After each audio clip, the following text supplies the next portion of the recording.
Baik, saya akan kembali membacakan Injil firman Tuhan yang tertulis dalam Matius yang ke-15 dan yang ke-16. Matius 15, perintah Allah dan adat istiadat Yahudi. Kemudian datanglah beberapa orang Farisi dan ahli Taurat dari Yerusalem kepada Yesus dan berkata, "Mengapa murid-muridmu melanggar adat istiadat nenek moyang kita? Mereka tidak membasuh tangan sebelum makan." Jawab Yesus kepada mereka, "Mengapa kamu pun melanggar perintah Allah demi adat istiadat nenek moyangmu? Sebab Allah berfirman, hormatilah ayahmu dan ibumu, dan siapa yang mengutuk ayahnya atau ibunya harus dihukum mati. Namun kamu berkata, siapa saja yang berkata kepada ayahnya atau ibunya, segala bantuan yang seharusnya engkau terima dariku adalah persembahan kepada Allah. Orang itu tidak wajib lagi menghormati ayahnya atau ibunya. Dengan demikian firman Allah kamu menyatakan tidak berlaku demi adat istiadatmu sendiri. Hai orang munafik, tepatlah nubuat Yesaya tentang kamu. Bangsa ini memuliakan aku dengan bibirnya, padahal hatinya jauh dari aku. Percuma mereka beribadah kepadaku, sementara ajaran yang mereka ajarkan adalah perintah manusia."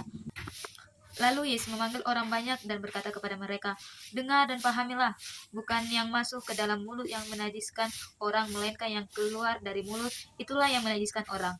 Kemudian datanglah murid-murid dan bertanya kepadanya, "Tahukah engkau bahwa perkataanmu itu telah menjadi batu sandungan bagi orang-orang Farisi?"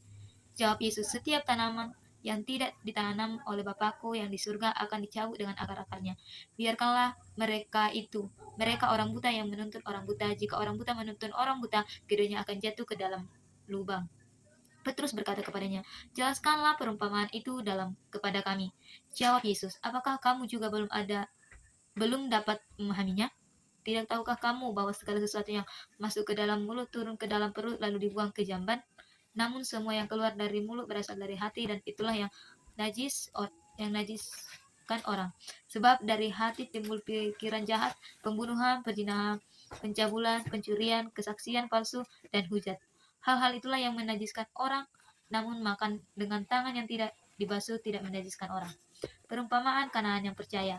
Yesus pergi dari situ dan menyingkir ke daerah Tirus dan Sidon. Lalu datanglah seorang perempuan Kanaan dari daerah itu dan berteriak, "Kasihanilah aku ya Tuhan, anak Daud. Anakku perempuan kerasukan setan dan sangat menderita." Namun Yesus sama sekali tidak menjawabnya.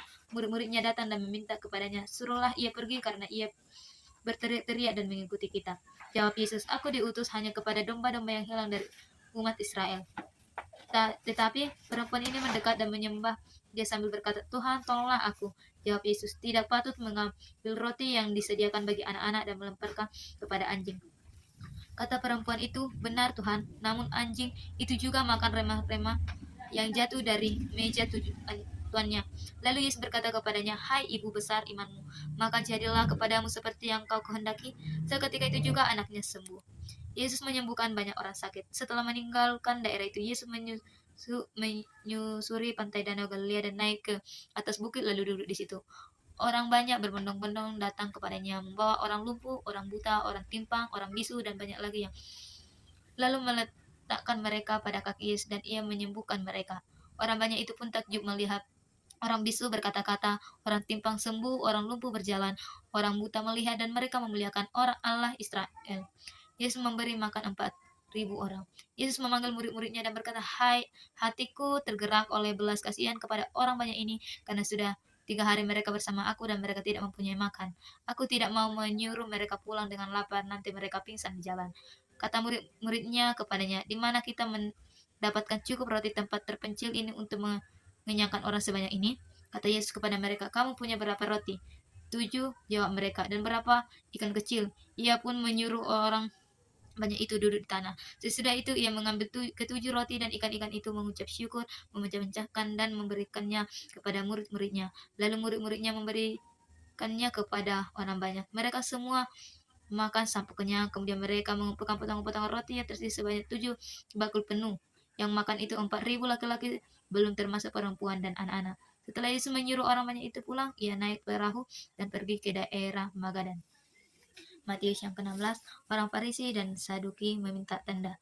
Kemudian datanglah orang-orang Farisi dan Saduki hendak mencobai Yesus. Mereka meminta supaya ia memperlihatkan suatu tanda dari surga kepada mereka.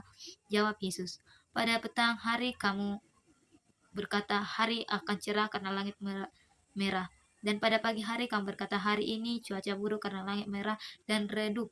Rupa langit kamu tahu membedakannya, tetapi tanda-tanda zaman kamu tidak mampu. Generasi yang jahat dan tidak setia ini menuntut suatu tanda, tetapi kepada mereka tidak akan diberi tanda selain tanda Yunus.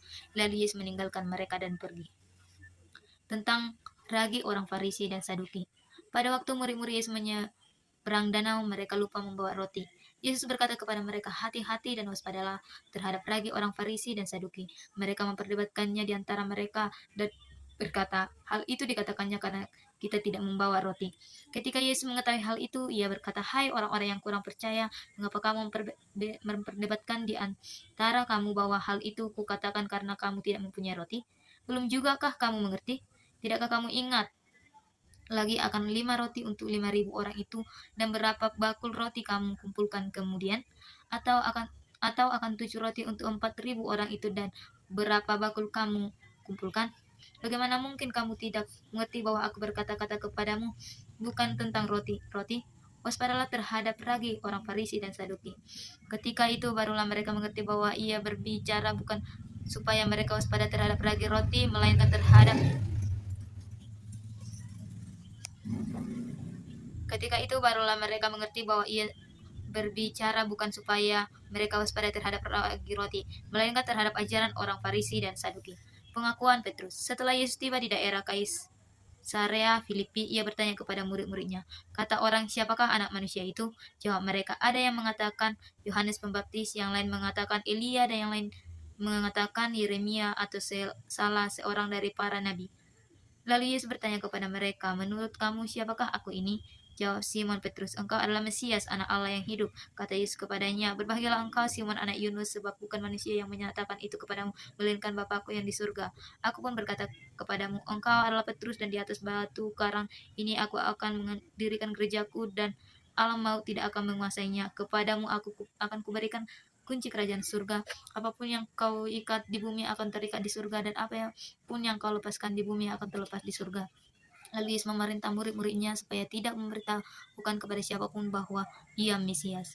Pemberitahuan pertama tentang penderitaan Yesus dan syarat-syarat mengikuti dia. Sejak itu Yesus mulai menyatakan kepada murid-muridnya bahwa ia harus pergi ke Yerusalem dan menanggung banyak penderitaan dari pihak tua-tua, imam-imam, kepala, dan ahli-ahli Taurat, lalu dibunuh dan dibangkitkan pada hari ketiga. Petrus menarik Yesus ke samping dan mulai menegur dia, Tuhan, kiranya Allah menjauhkan hal itu.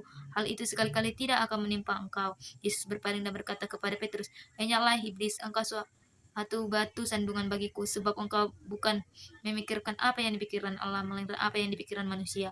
Lalu Yesus berkata kepada murid-muridnya, jika seseorang mau menjadi pengikutku, ia harus menyangkal dirinya, memikul salibnya, dan mengikut aku. Sebab siapa yang mau menyelamatkan nyawanya, ia akan kehilangan nyawanya. Siapa yang kehilangan nyawanya karena aku, ia akan memperolehnya. Apa gunanya seorang memperoleh seluruh dunia tetapi kehilangan nyawanya? Apakah yang dapat diberikannya sebagai ganti nyawanya? Sebab anak manusia akan datang dalam kemuliaan Bapaknya bersama dengan malaikat-malaikatnya. Pada waktu itu ia akan membalas setiap orang menurut perbuatannya. Sesungguhnya aku berkata kepadamu, di antara orang yang hadir di sini ada yang tidak akan mengalami kematian sebelum mereka melihat Anak Manusia datang sebagai Raja.